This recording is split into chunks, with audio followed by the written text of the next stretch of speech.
listeners, welcome back. This is episode number 93 of eBay the Right Way. Today's date is December 28th, 2022, and this is the final episode of 2022. And I cannot believe we are almost up to 100 episodes. You just never know where things are going to go when you start them. And I am thrilled that we have made it this far. So thank you all for tuning in every week. My guest in this episode is Jackie in North Carolina, who is an attorney and does eBay as a side hustle. A couple of quick announcements. The big one is that the IRS has announced a delay for implementing the $600 reporting threshold for third-party payment platforms 1099-K. This announcement came out on December 23rd, 2022, and in a nutshell, it says, so they're talking about the $600 threshold on PayPal or eBay managed payments or Square or Stripe or any of these third-party payment processors.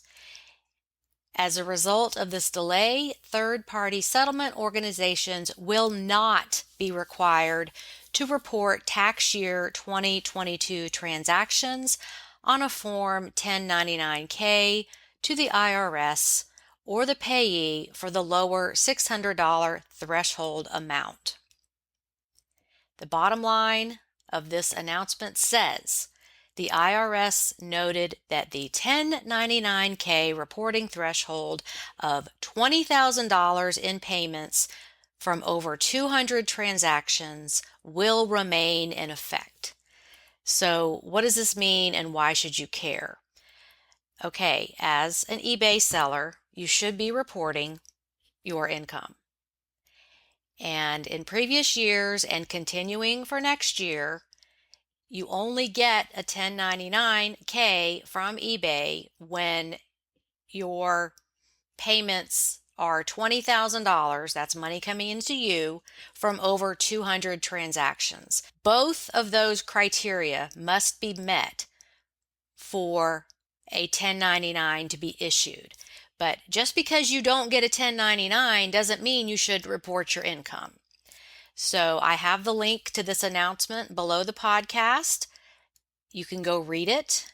If you have any questions, direct those to a tax or financial professional, not me. I am not qualified to give tax or financial advice.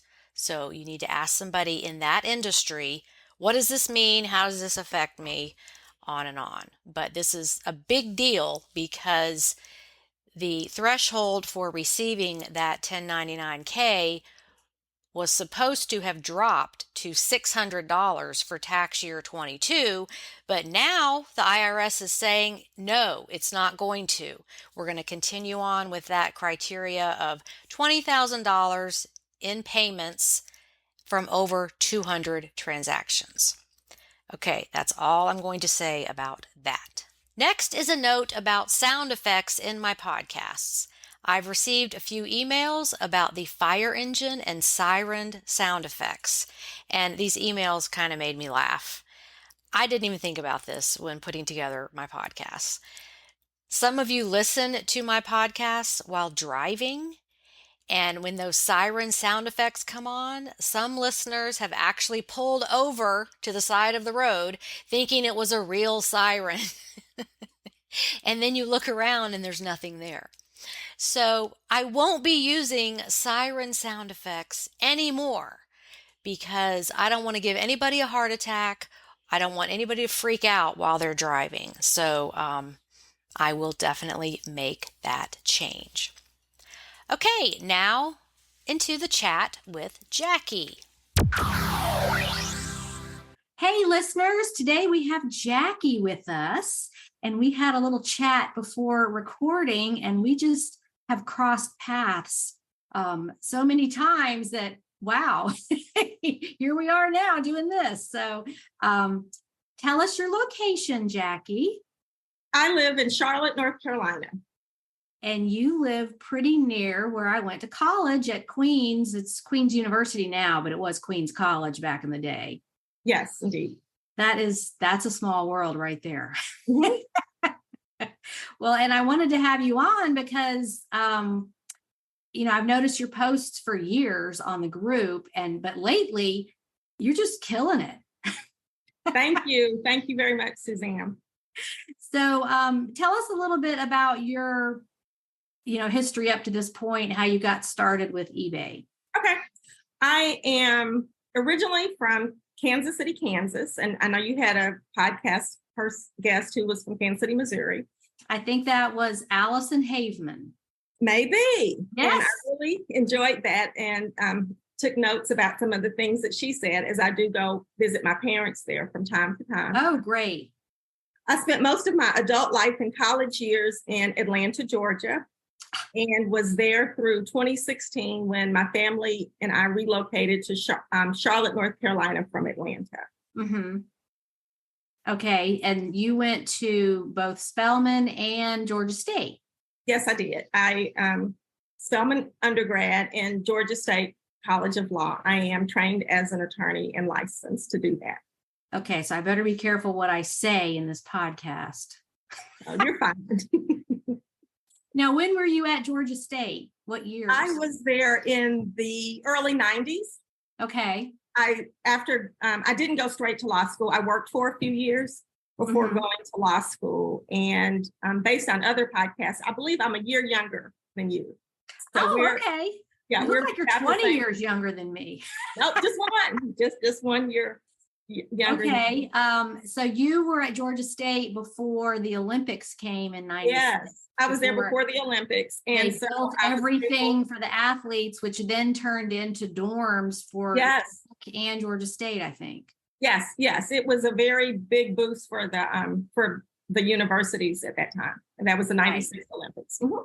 That is so crazy because I was at Georgia State from like 85 to 88. Okay. You were there before I was. In my 7-year get yourself through college plan. Mm-hmm. And then I moved to Charlotte because my husband's job moved us there. Okay. And had to wait a year to get in-state residency. Mm-hmm. But also I went to work for Wachovia Bank. Okay. And got on their tuition reimbursement program for night school. So that was just a gift from above.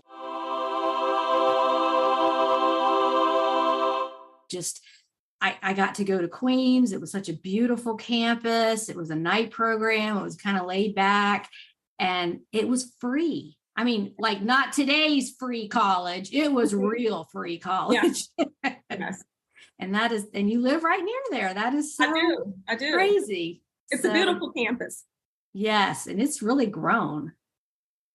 I think I was there a couple of years ago and just couldn't believe how many apartment complexes, dorms, all kinds of businesses, restaurants, all of that.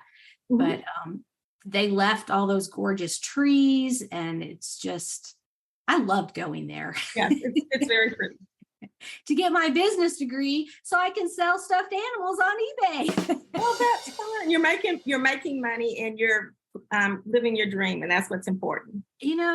That's really it. So you're kind of doing the same thing. You said you were between real jobs right now.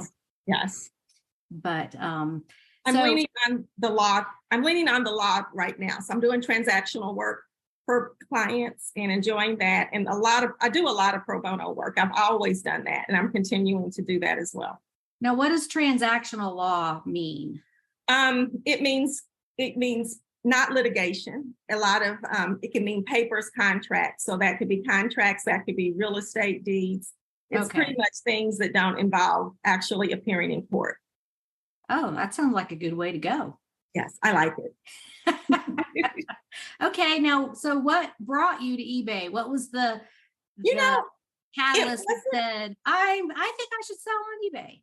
So it really wasn't a straight shot for me. I was familiar with eBay. Early in the 2000s, one of my cousins who lives in the DC area, she was a stay-at-home mom, and she was going to Nordstrom Rack purchasing shoes in large sizes for ladies and selling them and reselling them on eBay. Mm-hmm. And she was just really doing well with that. Then, so it was on my radar. So as things continued, I would just kind of hear about it. I would look and see, but I did set up an account, and I slowly started selling little things, like really little things. Like I would sell box tops for education because I didn't understand why people would pay more than the value for those, but they did. And so their kid could win a prize. But I didn't understand that. And so while my kids' school was collecting them, I just took the money from the sales and gave it to the school because it was, that's how the market was. Then when we moved to Charlotte, life really changed for me. I wasn't as social as I had been in Atlanta. I was really starting over. And I started out making elaborate snacks, what I'll say. I was cooking a lot, making everything from scratch and all this, just filling up time. And that wasn't working. I said, this is not sustainable. So I need to come up with something else to do. That was your Martha Stewart phase. Now that's a good thing. Yeah, and it just wasn't sustainable, Right. Oh, so you were selling those? No, I was just having, my family come home and we'd have some little plates, or it's just something that just really didn't, it just wasn't sustainable. And I'm like, I've got to find something to do with this time. And around that time, for whatever reason, we started getting in the mail formula coupons. And so I was like, well, what am I going to do with these formula coupons? I could go and get the formula and find some place to donate it, but I don't know if that's going to work, And so looked on eBay, and they were selling very quick, like you listed, and a couple seconds later it would sell. And so I started selling those when they came in the mail.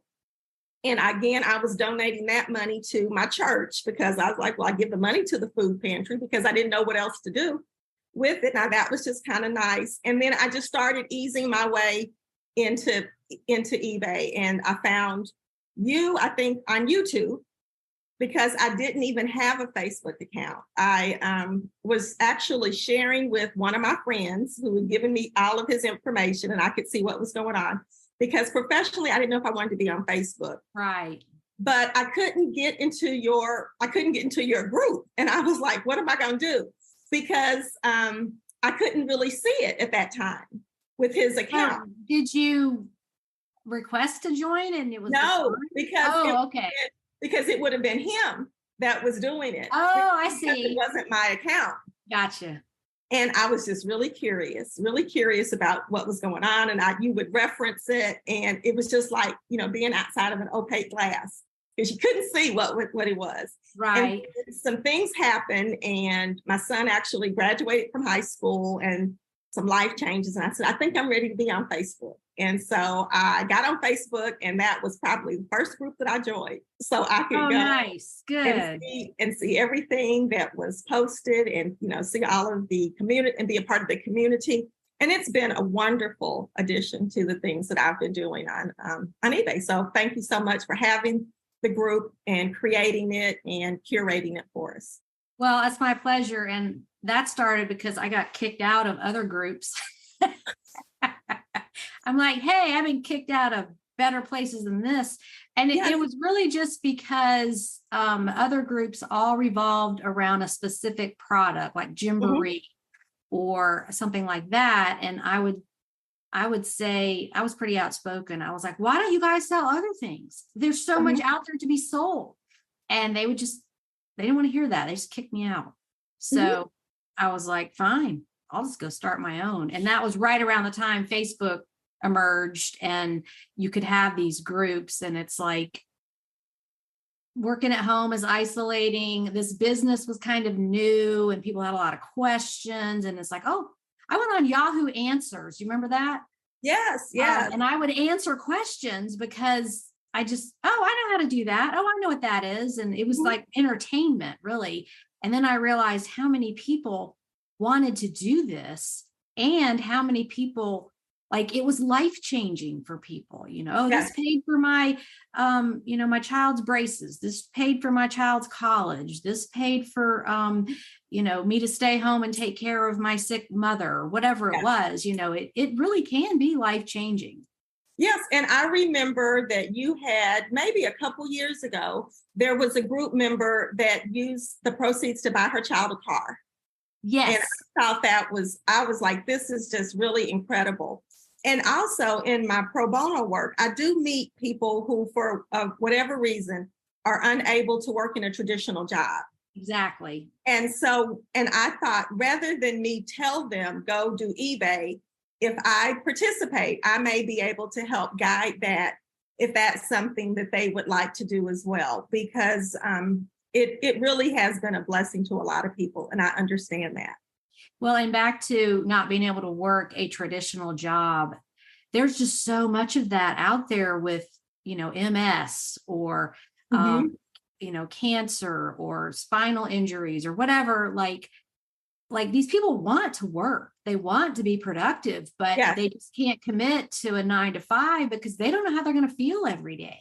Right. And you could, okay, I'm gonna rest today, and then I feel better at 5 o'clock, and then I can work some. It's not a complete loss if you don't feel well.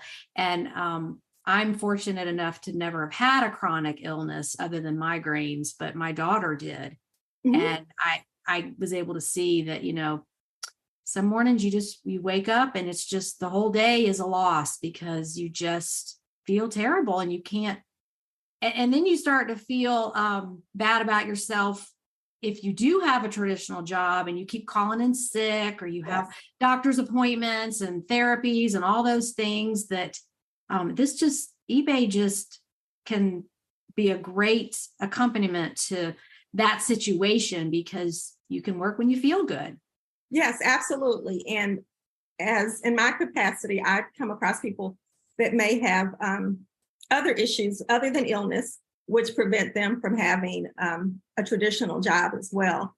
And this allows them to make the income to provide for them, for their families, in some cases, restitution, whatever it may be.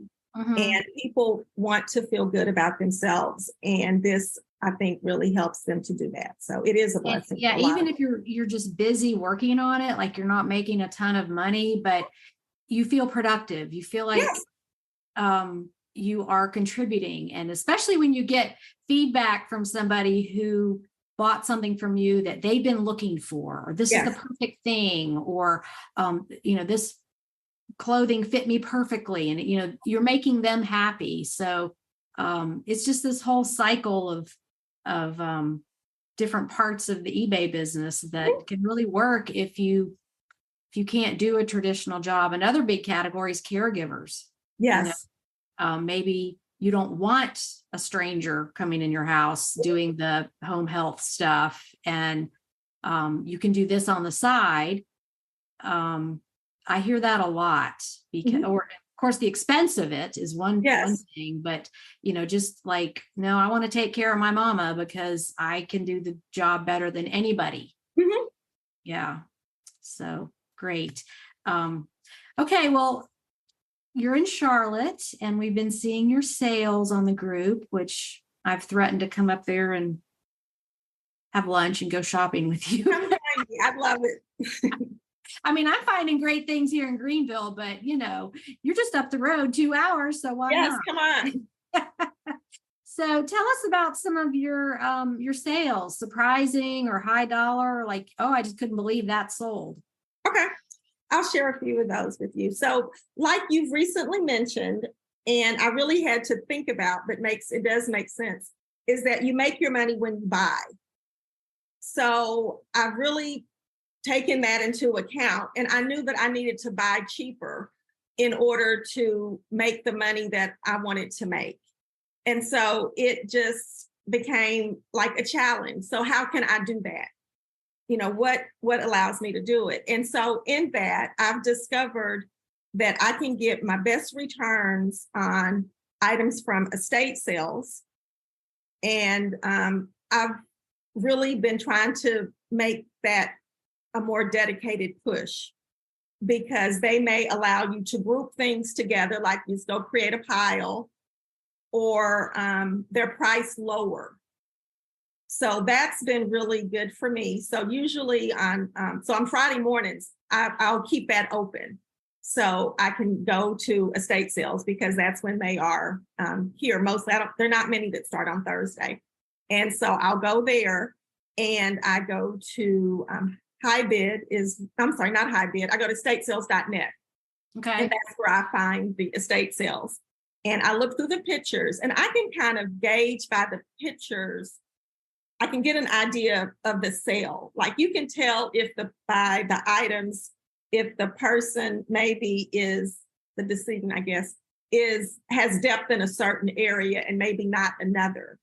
So maybe they have a lot of high dollar clothes, but the furniture isn't as high dollar, or something to that nature. And so you get to kind of seeing how that is. And I'll use that information to prioritize my sales, like where I'm going to go. Mm-hmm. And so one of my, I did, and I also do the same, I think I said with estate sales, but also with online auctions. I use that information as well. If they have a lot of things that are nice, or maybe, it's segmented, that kind of thing.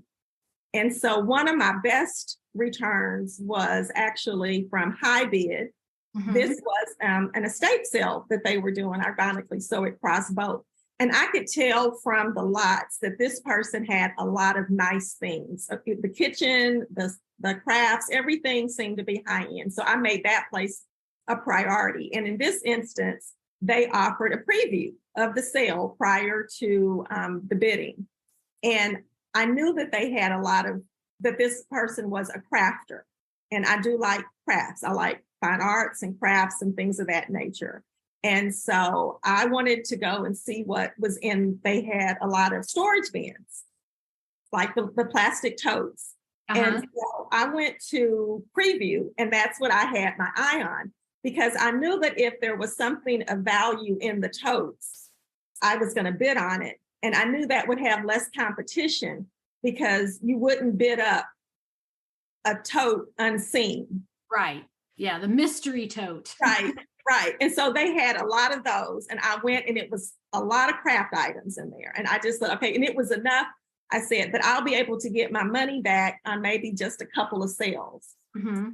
And sure enough, as I suspected, I won the lot, and I found the receipt recently. I think I paid like $38 with fees. And it was a lot of totes, a lot of things that I was unfamiliar with as well, but I won the entire lot. So my husband and I went over to get it and just put all the stuff in the car, kind of sorted out. Some things we knew were going to go straight to Goodwill. Like maybe there was some curtains and things in there that I knew I wouldn't be able to do anything with. So we dropped those off at Goodwill. Then we came to the house, unloaded all the totes. That is smart, to drop it off before you bring it home. Yes, I had to do that, because I will keep the things around. My husband is really a neat freak, and it bothers him to see, as he says, clutter. So he can't. It's more time efficient if you just touch it once. Yes. Or I guess twice. Once to put it in your car, and but just don't even bring it home. Then you don't have to think about it. You don't have to figure it out. You don't have to, what should I sell those or not? And that takes time and energy. It does. And so we did that, bought it home, and I went through it, and it was just absolutely wonderful. There were all kinds of things. And like I said, this lady, the depth of her things was interesting. So even things that may not have had value in other places, she may have valued. Her scissors were high-grade scissors. The yarns that she purchased were high-grade yarns. Everything was consistently good. I had to do some research on items. She had some notions that I had no idea what they were and how they were used, but they were high value or higher value than at least I expected. And so I got a wonderful, wonderful return on that and really enjoyed it. It was a great experience. And I certainly keep some of those takeaways in mind as I look at other online auctions and estate sales as well. Mm-hmm.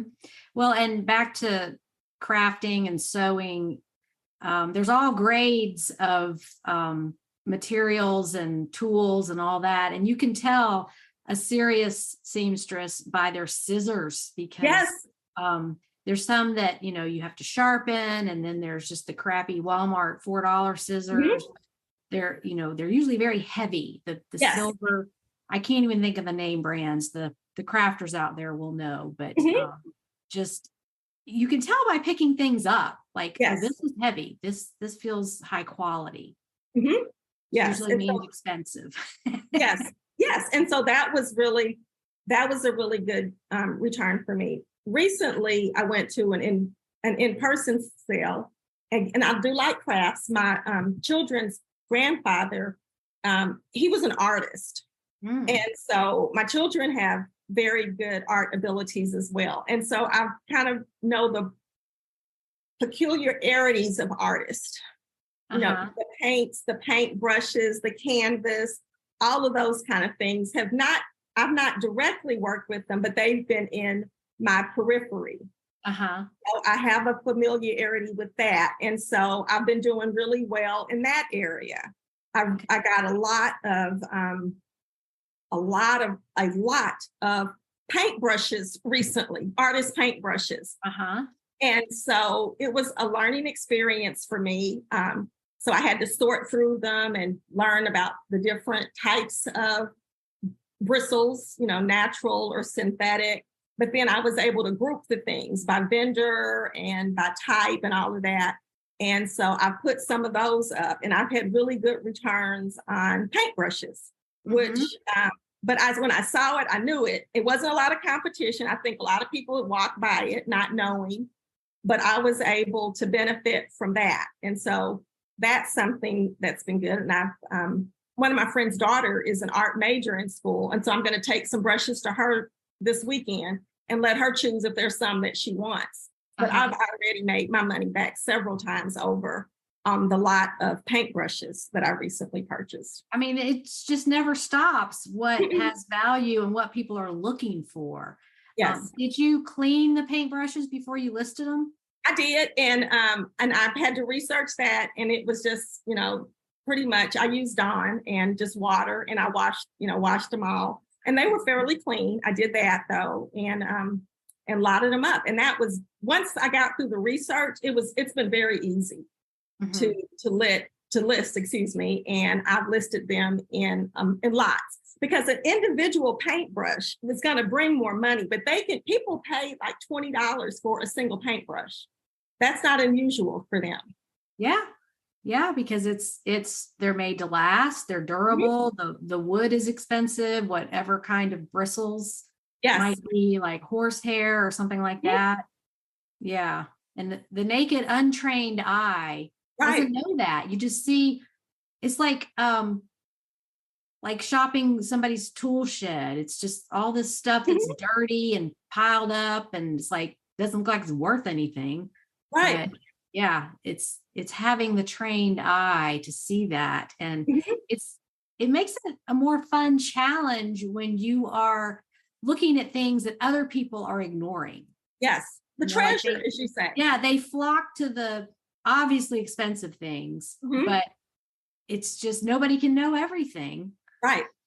And so I'm enjoying the arts, and I've learned from your podcast and the Facebook group, that the bathroom has been a treasure for me. I mean, it is hidden treasure in there. It's hidden treasure in the bathroom. I found at the same lot with the same home with the paintbrushes. I went in the bathroom. I found a bar of soap, and it was Redken, which I remembered. I think it used to be maybe hair color, or I remembered seeing Redken. I was familiar with. Oh yeah, that's a higher end line of hair products. They used to only be sold in salons, and then I don't know, 90s they put them in Walmart and everywhere, like beauty supply. But yeah, that was definitely, that stuff can be expensive because it's specialty. Yes, it's specialty. And this was a bar of soap. And I didn't realize that Redken made soap, but I just, I looked it up, bought the bar of soap for $1. I looked it up at the estate sale, which I've gotten much more comfortable to do that. And that took a bit of time for me. That was a ramp up because I didn't necessarily want people to see me looking and on my phone and all this kind of Well, thing. but I mean, for $1, if you go wrong, you just use it yourself. Exactly. Or donate it. Yeah. And I listed that I was the only one to have an active listing. I'd researched, sold, of course. I listed it for $60, thinking that maybe I'll stretch it, although the other ones had sold for $50. I received an offer for $50, and I was like, yeah, I'll take that. Mm-hmm. Sure. Because I just didn't think the market was that big for people wanting this Redken $50, $55 soap. And why not just go ahead and get this out the house and get the money and keep it moving? And so that's what I did. Yeah, I've started accepting offers faster than I used to because you don't know when the next offer is going to come along. Yes. And it was only $1, how you can't really lose on that, but right. It's more of like a turn and burn kind of thing because it's just, we're never going to run out of inventory. You're right. And I've come to witness that myself. And what I will do though, is I'm not off. I will sit on an offer for a while to see if maybe something else comes through. I used to rush to just accept these. Like, I don't want them to change their mind, and retract them. But I am sitting on them longer.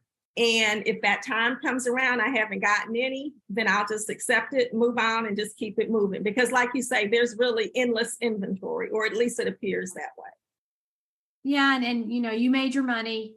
Yeah. You can move on. And so what if somebody sells it for more than you sold it, to them? Our profit margins are bigger on the front end rather than like collectors that buy stuff for $20, $30, $40, and then they might sell it for $60, and it's going to take longer. And so,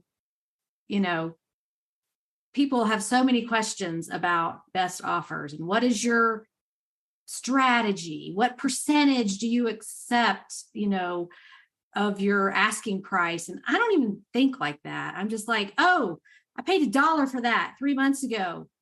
My price is $29.97. They're offering $25. Yes. Mm-hmm. Yeah. Or I've had this a year. I paid $1 for it.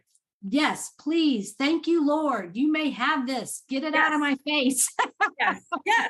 And I found recently I've gotten back into selling cashmere cutter lots. Oh, really? Okay. I'm able to get those if I can get something cashmere for $3 or less, regardless of the condition, I'll put it in a lot because I'll identify the lot. I've had a couple repeat buyers, but some of them a couple of the items will be, they'll need to be repaired, which are truly cutter items. But I'll have some in there that I just don't want to list because I'm really getting away from clothing.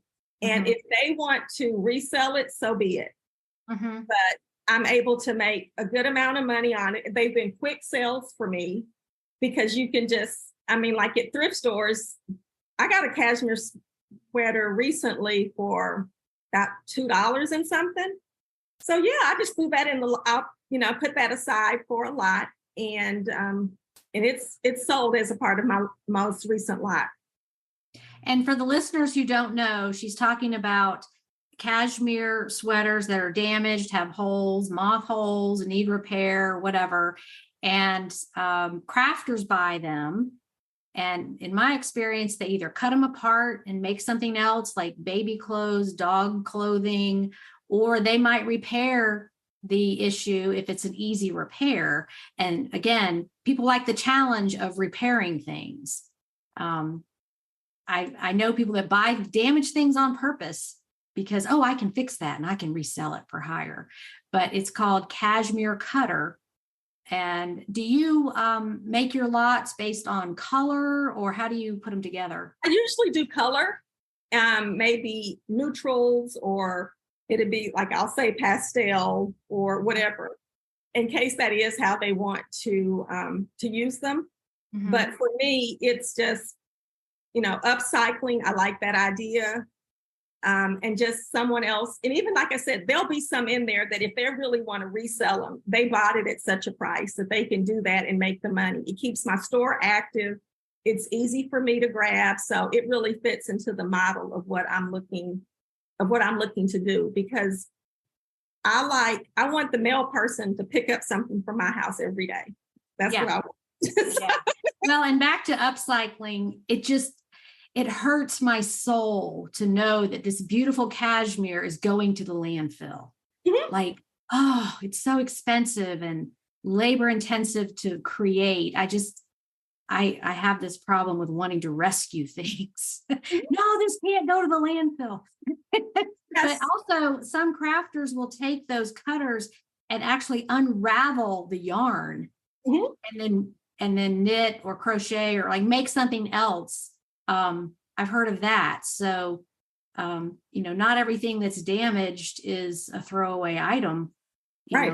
It was expensive to start with. So I think a lot of us coming to eBay or have been on eBay a long time, we like to rescue things and just rehome it. Like it's an animal at the shelter. Like, oh, we need to rehome this.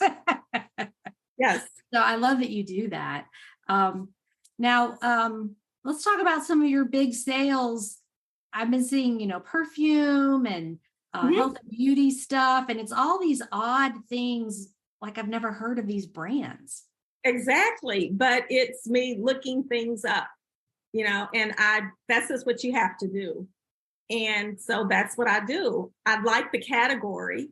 I find that like anti-aging items, those go well. And then, other things that people may get an attachment to, which could be a soap, a lotion, something like that, even a fragrance. Mhm. And so I'm looking those up at the store to see what the return is. They're small, so they're easy to store without taking things over.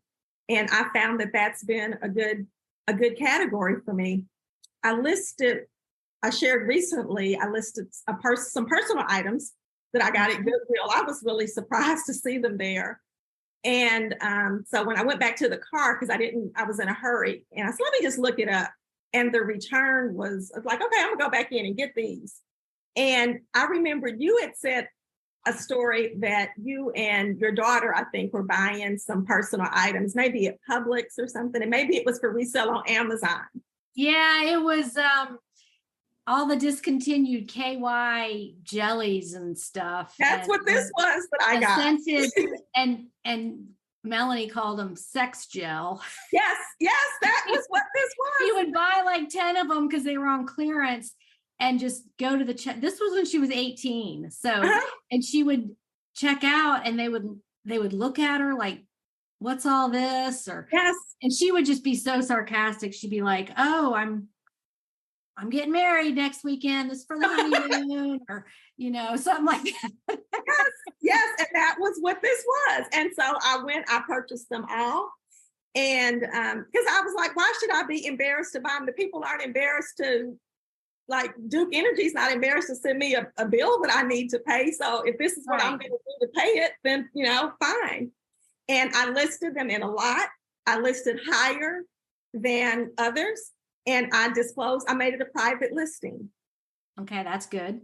Because I remembered you had said that. And so they sold within 24 hours. And that was done. That was easy return. And I felt like I pulled together some different tips and things that you and others had shared. And that was a win for me. So I do appreciate that, because I wouldn't have even thought about it or known what to do or process any of it, but for your help and mentioning that in a previous episode. Yeah, and I called it embarrassing products. Anything like that someone who's a little bit sensitive in public might not want to buy in public. Right. So there's a huge market for that online because of the privacy factor. Yes. Shipped to you, nobody can see what it is. Nobody even knew that you bought it. And it's like, I think we did condoms too. Yes. Yes. That was, they're always discontinuing them. I mean, this is by design. I heard something somewhere that it's called the treasure hunt factor for these companies. They'll make something knowing they're only making it for a limited time. And there's only so much shelf space. These companies can't make everything forever. So that's what ends up on those clearance racks in the grocery store. It's not that the item's discontinued. Sometimes it is, but it may be a repackaging thing. It may be it's not one of their top sellers. There's all kinds of reasons. So, you just scan those things at the grocery clearance rack. Yep. I'm in Publix all the time. Every time I'm in there, I look, because it could be hair color, it could be shampoo, it could be vitamins. But the one thing with health and beauty I wanted to say is you got to check those expiration dates. Yes. Yeah. Yes. And sometimes we get too excited and we forget. And I did that the other day. I bought something. Oh, it was like an Olay anti-aging eye serum or something. And it sold for a lot of money. I was so excited, bought it, got it home. Ah, crap. It expired 2 months ago. So I took it back. I normally don't do that, but I couldn't do anything with it. It was expired. Yep. So I've that's been something that's worked out. I was able to I purchased maybe a few months, maybe the beginning of the year. I found some granny panties and found some of those at a thrift store, and I listed those. Again, I made the disclosure that it was a private listing.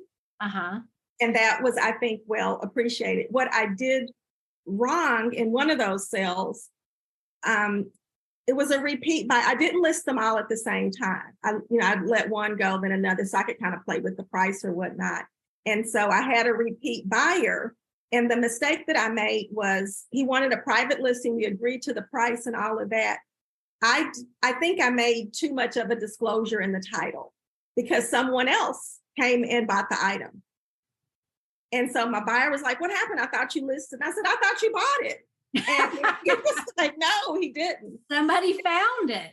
Somebody found it and bought it." And I went on ahead with the sale as I was, should have done, but I was disappointed. And so I did say that if I ever do a private sale again, I'm going to make some adjustments. Maybe I won't have the picture up as the first one, or I'll do something in the title. Right. You could just do a picture of anything. Yeah. So that someone who's not that specific buyer won't know what. Exactly. It says private listing for Mary Jones, and it's just a picture of a cardboard box. Right. And I will do that again because I was disappointed for that buyer. Oh yeah. That's really unusual that someone else would have found it. But I guess they just maybe found the picture. Maybe. Okay. Another thing I want to mention real quick is fragrances. Yes. There's a big discussion about, I thought used fragrances weren't allowed on eBay. And so the rule is if it has some kind of applicator that goes in it and comes out, like for eyeshadow or something. But those used, you're not supposed to do because it's a contamination factor. Right. But most of the ones I've seen you sell are sprays. Yes. And you put them in the collectibles category. I do.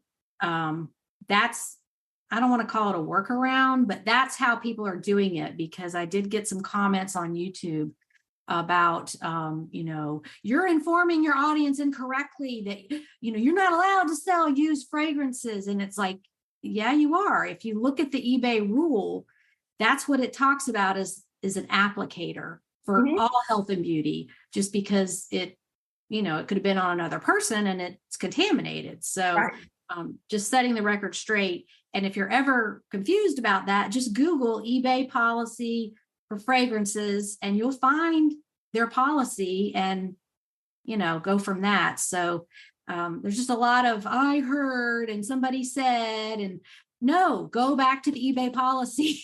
Right.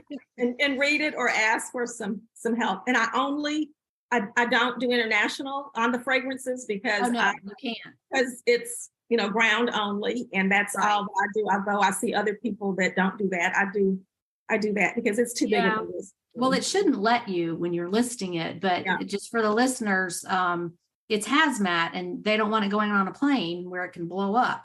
So ground only, which means if it can't get there by ground, then you can't ship it there. So yeah, but just to clarify the confusion about used fragrances, that's what has been your highest sale?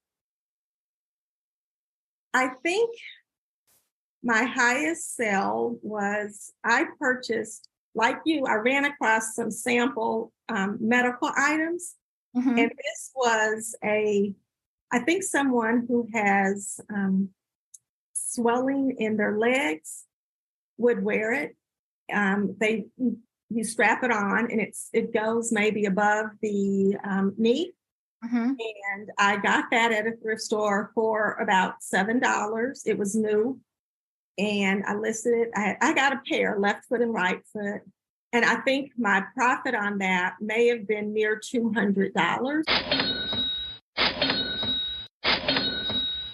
Oh, nice. I listed it higher, but my thinking is and was with medical things is that although you go to eBay to get them, you really don't want to do that. It's your circumstance that may have created it. Mhm. And so I don't want to make a lot of money on it. I got a lower offer and I thought this is someone that needs it and can use it. And I'm going to sell it for the offer. And so I did. And I can go get something else, or, something will come to me that I can make up for that. But I would think that's not a necessity. That's like a Christmas ornament or a clutch or something that I'm on board with that. This is going to relieve somebody's pain. Yes. And you don't want to price gouge them. And I think you're talking about like a compression device that blows up with air. I don't think it blows up, but I think it does kind of compress your stuff. And it might be, maybe it's lymphoma, not lymphoma, but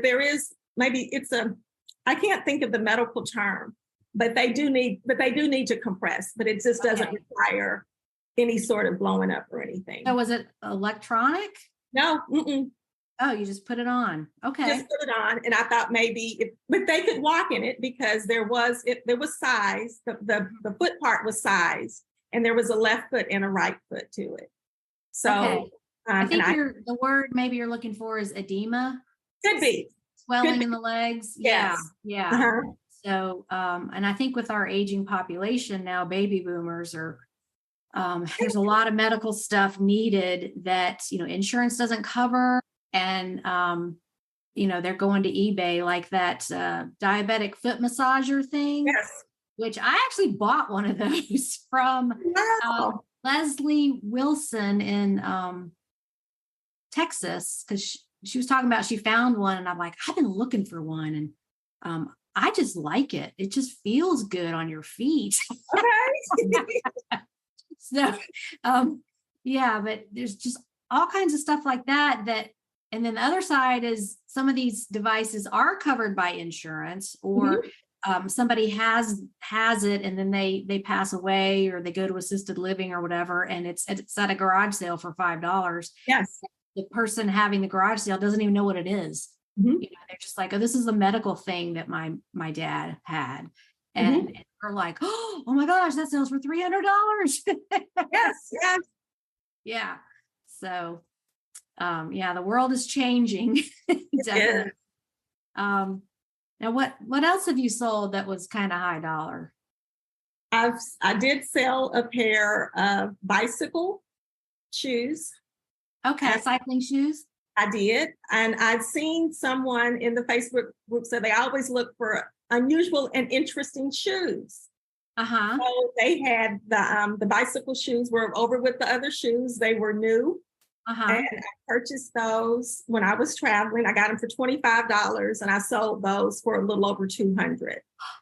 Nice. Do you remember the brand name? I don't remember the brand name, but thinking, because I remember seeing that because Hencappy is up there where you are. Yes, I'm finding all kinds of Hencappy stuff. Yes. And I didn't see this in Atlanta because he lives or is from Greenville.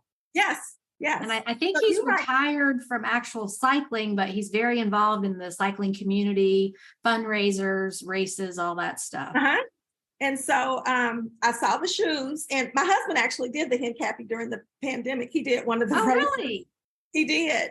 And so and that kind of fit into it as well. But I saw the shoes and I did purchase those. I think there was some sort of carbon or something. Mm-hmm. And I took an offer on those because I thought, well, a lot of things have to be right for me to get another offer on this. It has to be the right person, the right size, all of that kind of thing. And so that was a good sell for me, and that was relatively quick as well. I think the brand I'm thinking of is Shimano, Shimano. That may have been it. That is a popular brand. They do other items as well. I've sold a saddle before. I enjoyed that research because I thought it was a bicycle seat, but it's a saddle. Uh-huh. And that was pretty good because people replace saddles. Yeah. On bikes as well. Yeah. I mean, that's just a whole industry right there of all the stuff you need for your bike. Yes. Yes. And so there's a lot of opportunity.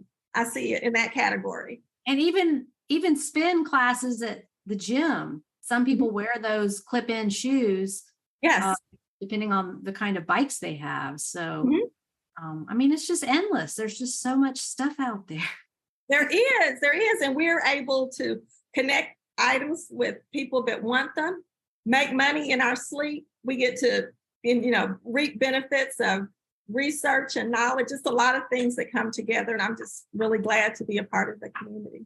Yeah. Well, let's talk a little bit about your business. Do you have a death pile? I do. I have a death pile.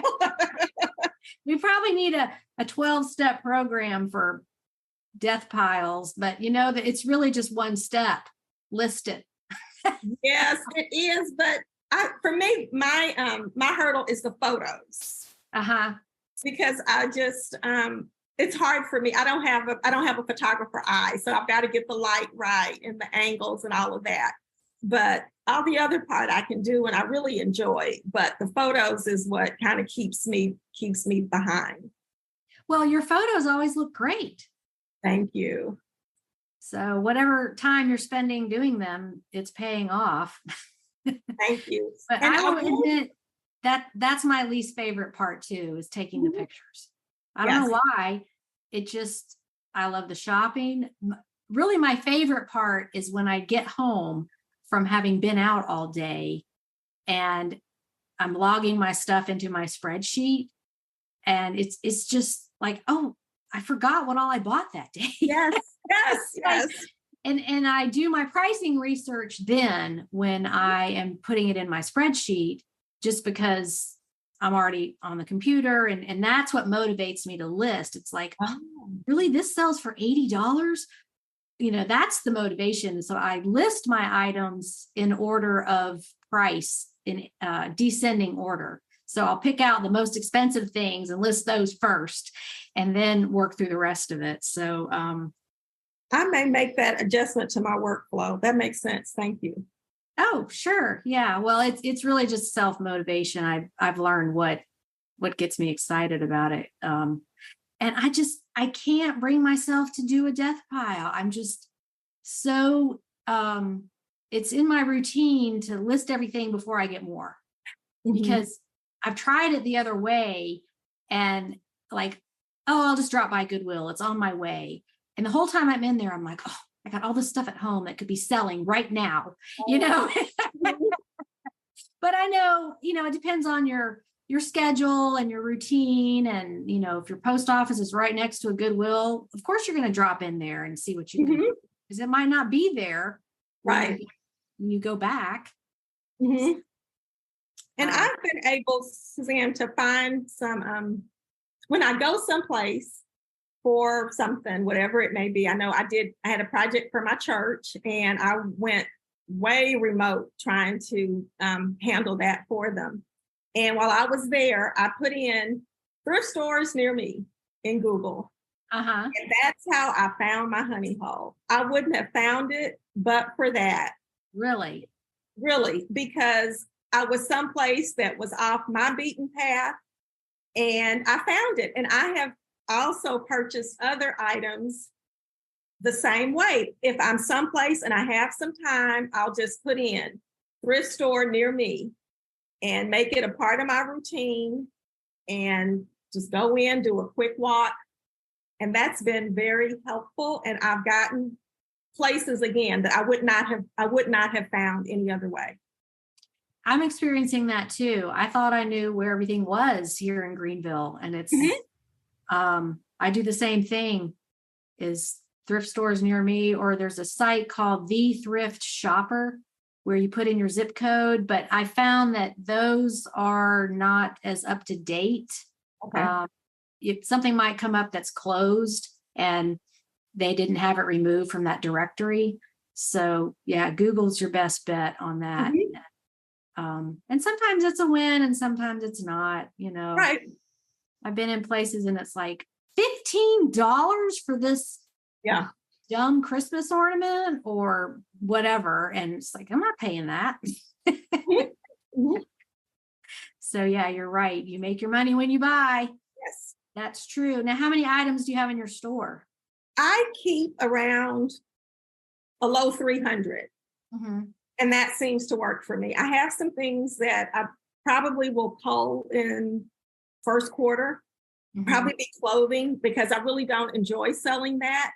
And I think I'm going to just get out of that and just focus on other items. Now, especially now that I have a consistent place where I can go and know that I'm going to get some good items. That allows me to rely more on that. So what part do you not like about clothing? Just the measuring, the photograph? Yeah. The measuring, that's hard for me, but it's necessary. I don't see how I could sell without it. And so I have to, and I like the idea that you shared about having a tape measure on your desk, but I don't work from a desk. So I have to measure each part, individually. And so that just becomes cumbersome for me. And so I've just decided I'm not going to do it. And then I'm also, like, I had problems, like I've heard you mention, photographing white. And so then one day I was like, why am I even buying something white? If it's not cashmere, I'm not going to buy anything white because I can't photograph it. So it's some of those things that are just kind of things are coming together now for me. I feel like I have enough knowledge and background and resources that things are just really lining up. I've been on the incline. I'm still inclining, but opportunity is coming to me now. Well, and I love that you keep reevaluating your business, because this is an evolution. Anybody listening that's been doing this for any length of time can look back and say, yeah, I used to sell that. And either you don't enjoy it, you're not finding it anymore, it's not profitable anymore. You have to be able to evolve. And really the basis for everything is, do you enjoy it? Yes. Because if you don't enjoy it, you're not going to do it. Right. It's like exercising. You pick what you like to do. I like to exercise, but jogging, forget it. I am not doing that. Swimming, yes. Or, a lot of people that are anti-exercise just haven't found something they like. They haven't tried tennis, or what's that? Pickleball. That's the new thing. I read about that. Yes. I want to get into that. Who knows what else is going to evolve in the world of exercise as baby boomers continue to clear the way for us, inventing things. But yeah, I think as far as your eBay, don't work with things you hate. Everybody knows that I don't like electronics. I can't get excited about a VCR. Right. It's not pretty. I like pretty things. Yeah. Or things that I know are good performers over time.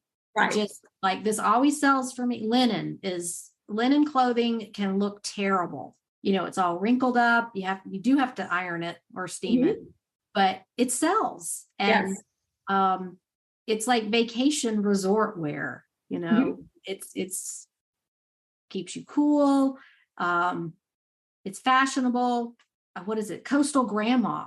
Yes. That theme of looking like Diane Keaton in pretty much any movie, with the white linen top and the big floppy hat on the beach. That's a thing now. Yeah. So when people say I'm a clothing seller, that can mean a lot of different things, or, there's people that just won't touch it. They just don't like it. And back to the measuring, I'm sure there's listeners that are like, hey, I sell clothing. I never put measurements. But what you don't know is how many people looked at your listing and left because you didn't have the measurements and they didn't want to ask you for them, or they don't have time. They just need to find something right then. And so that's the big unknown, is how many sales are you missing? Because same with return policy. How many sales are you missing because you don't have that? You're never going to know. And I won't come to Charlotte and raid your stores without telling you. No, you can come. Please do. Please come. Yeah, that would be fun. So you never said like when you started. Was it early 2000s? I really got into it in the really making a go of it probably in about the mid 2016, 2017. Oh, okay. Around in there is when I really started and said, this is what I can do. And so what kind of advice do you have for people wanting to get into this? I would say it's with anything, you can do it. I mean, there are going to be people who are smarter, quicker than you, but there are people that aren't as well. And you can do it. So just do it. That's it. Yeah. And it's available to anybody, really. Anybody can do this. You don't have to jump through the hoops like you do on Amazon to sell things. Yeah. And I think now in 2022, there are so many resources available that weren't there back in the day. You just threw yourself to the wolves and trial and error. And now that Terapeat goes back 2 years, I noticed that. You can really, that's going to be so helpful. It is. I've already used it. So I think it actually may be my default, although I don't know that I'm going to keep that because, current is important for some things. Right. But it's really good to have it because I've had to use it. Yeah, I use current as well if it's something that there's not very many of, limited in number. Like, are there any listed and how much are sellers asking for this? Yes. So you definitely don't want to leave money on the table if it's something that, only 2 of them sold in the past year and there's maybe only 2 listed. You can compare that and decide what you want your strategy to be. Yeah, that's going to be fun. Thank you for taking time out of your busy day to come on the podcast. What is on your schedule for the rest of the day? I'm going to do some listing. I went by the death pile earlier and saw some things I needed to, I need to list that now. It's seasonal.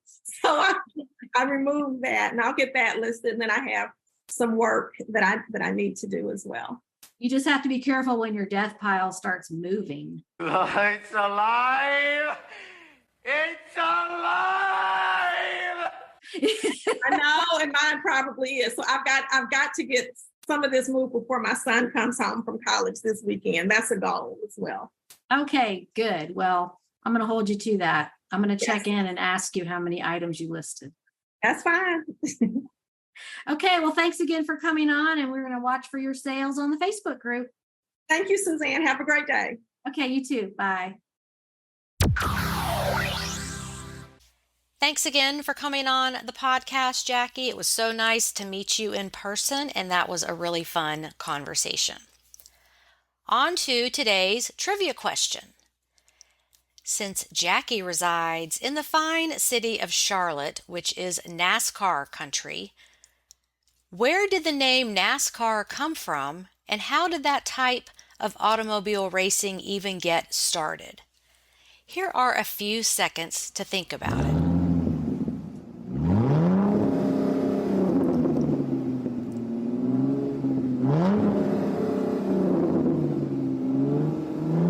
Okay, NASCAR stands for National Association for Stock Car Auto Racing.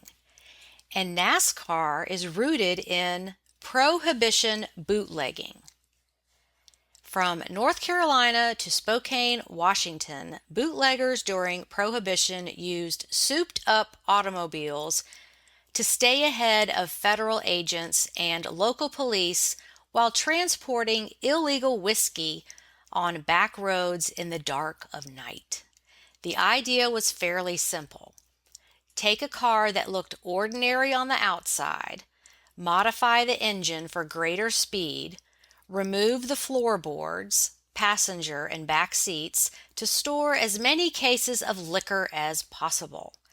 Install extra suspension springs to handle the weight, a dirt protecting plate in front of the radiator, and run the prohibited booze to customers by outsmarting or outrunning the authorities. Even before Prohibition came to an end in 1933, racing these high-performance cars became a popular pastime among the runners in North Carolina, Virginia, Tennessee, Georgia, and elsewhere in the South. They raced each other's cars, many of them Ford models, on weekend afternoons out in the country on makeshift dirt tracks. Such were the bootlegger roots of the stock car and what would evolve into the National Association for Stock Car Auto Racing, or NASCAR, in 1947. So now you know all about that. Next week, my guest is Rebecca in Pennsylvania. Her professional background is in psychology, so as soon as she told me that, I started picking her brain about human behavior related to working with customers and other reselling situations. Rebecca has been selling for many years and has some fun stories, so make sure to catch that episode, the first episode of 2023.